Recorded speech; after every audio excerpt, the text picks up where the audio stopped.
하나님의 말씀을 사랑하는 출근 제자 여러분을 주님의 이름으로 축복합니다. 출근 제자 여러분, 오늘도 하나님의 위로와 격려가 부어지는 복된 시간 되기를 축복합니다. 아버지 하나님, 우리 영혼에 하나님의 나라가 임하였음을 확인시켜 주시옵소서. 그 복음이 진정한 위로가 되게 하여 주시옵소서. 예수 그리스도의 이름으로 기도하옵나이다. 아멘. 오늘 본문은 마가복음 3장 22절에서 27절까지 말씀입니다. 이 중 27절을 읽겠습니다. 사람이 먼저 강한 자를 결박하지 않고는 그 강한 자의 집에 들어가 세간을 강탈하지 못하리니 결박한 후에야 그 집을 강탈하리라. 예수님의 사역은 계속 확장되었습니다. 갈릴리에서 유대 전 지역과 그 너머로 소문이 났습니다. 본문은 예루살렘에서 온 불청객들의 등장을 보여줍니다. 그 사람들은 바리새인들의 서기관이었습니다. 아마 안식일의 사건으로 사내들인, 우리로 말하면 국회 정도에 되는 기관에서 파견 나온 인력이었습니다. 이들은 어떤 마음으로 왔을까요? 사도행전에서 바리새인이었던 사도 바울이 살기등등하여 교회를 핍박한 사건을 기억하실 것입니다. 이런 살기등등한 마음을 품고 내려왔으리라 등이 짐작할 수 있습니다. 본문에서도 그 적대감을 그들은 이렇게 표현합니다. 그리스도께서 바알세불이 짚였다. 귀신의 왕을 힘입어 귀신을 쫓아낸다. 여기서 바알세불이 짚였다라는 뜻은 바알세불에게 사로잡혔다라는 뜻입니다. 귀신의 왕 바알의 조종을 받으며 귀신을 쫓아낸다는 말입니다. 이 말은 심각한 모독입니다. 그들은 왜 이런 악랄한 공격을 하였을까요? 안식일에 사람을 고치셨다는 이유 때문입니다. 그들이 만든 안식일 규칙을 어겼다는 분노 때문입니다. 그리스도는 비유로 말씀하며 그들을 책망하십니다. 논리는 간단합니다. 그리스도는 사탄을 멸하러 오셨다입니다. 다른 말로 하나님의 나라가 시작되었다입니다. 27절에 사람이 먼저 강한 자를 결박하지 않고는 그 강한 자의 집에 들어가 세간, 곧 살림살이를 강탈하지 못한다. 결박한 후에야 그 집을 강탈한다 라고 말씀합니다. 이 말씀은 그리스도께서 사탄에게 승리하셨다. 사탄은 이제 결박당하여 그리스도께 왕권을 빼앗겼다. 그 결과로 귀신들이 쫓겨나는 일이 나타나고 있다. 상식적으로 사탄은 스스로를 쫓아낼 수 없다. 스스로 분쟁하는 나라나 집은 망하기 때문이다 라고 말씀합니다.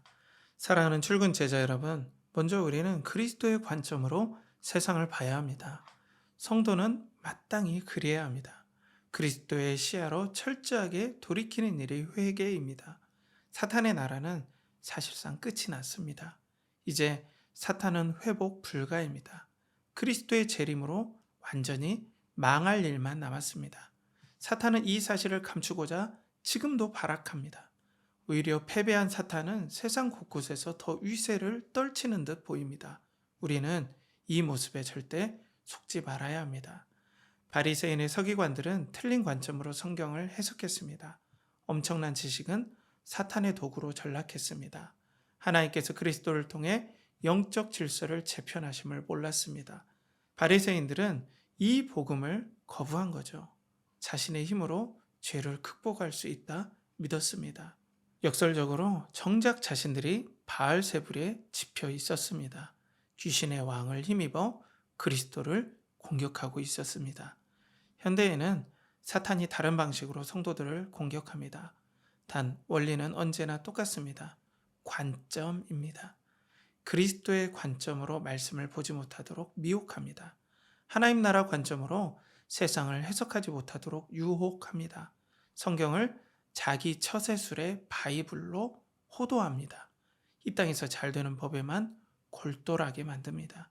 이 관점이 바뀌지 않으면 한국교회는 소망이 없습니다. 목회자가 그리스도의 관점에 사로잡히지 않으면 희망이 없습니다. 이 일은 사탄이 자신의 패배를 숨기는 최고의 전략이기도 합니다. 사랑하는 출근 제자 여러분, 우리는 하나님 나라 관점으로 우리의 삶을 해석해야 합니다. 성도는 마땅히 그래야 합니다. 이것이 우리의 소망이며 자랑입니다. 이제 사탄과 세상이 주는 거짓 복음의 관점을 거부합시다. 그리스도 외에 안정과 평안이 없음을 늘 기억합시다. 이제 하나님의 나라가 시작되었습니다. 그 영광스러운 나라가 시작되었습니다. 그리스도의 십자가와 부활로 사탄은 패배하였습니다. 이제 우리는 하나님 나라를 소망하며 일터에 나아가야 합니다. 이 은혜가 성도의 특권이며 위로입니다. 우리가 일터에서 한 모든 일은 보상받을 날이 꼭 옵니다.